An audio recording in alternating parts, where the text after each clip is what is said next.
Friends, কেমন আছো তোমরা সবাই? আজকে আমরা চলে গেছিলাম একটু বাবার সাথে। দেখো সন্ধ্যা সন্ধ্যা বেরিয়ে পড়েছি। রাস্তায় তেমন একটা ভিড় নেই, যেহেতু আজকে বৃহস্পতিবার। পুরোটাই অনেকটা ফাঁকা ফাঁকা রাস্তা, শুধু কাজীপাড়া এলাকাটার এখানে একটুখানি মাত্র ভিড় ছিল। তারপরে আমরা চলে গিয়েছিলাম একটু হরিতলা মোড়ের দিকে, ব্রিজের নিচে একটা ব্যাগের দোকানে। ওখানে একটা ব্যাগ নেওয়ার ছিল, লেডিস ব্যাগ।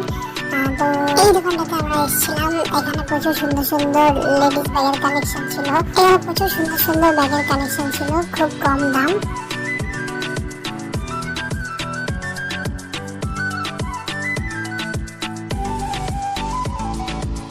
আমরা ফাইনালি এই ব্যাগটা সিলেকশন করি, যার দাম ছিল মাত্র 300 টাকা।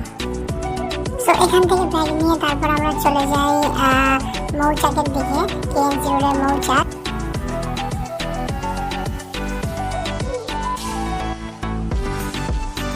মৌচাক থেকে আমরা একটা কুপন কেটে নিই দই ফুচকা। দই ফুচকাটা দেখো আমাদের রেডি হচ্ছে। দই ফুচকাটা খেতে খুব অসাধারণ ছিল। তারপর আমরা চলে যাই মৌচাকের একদম পাশে মিয়া মোড়ে। ওখান থেকে একটা চকলেট পেস্ট্রি আর একটা চিকেন স্প্রিং রোল অর্ডার করেছিলাম। এটাও খেতে খুব অসাধারণ ছিল। আমরা ততক্ষণে খেতে থাকি। তোমরা ভিডিও ভালো লাগলে লাইক করে দাও আর চ্যানেলটাকে সাবস্ক্রাইব করে দাও।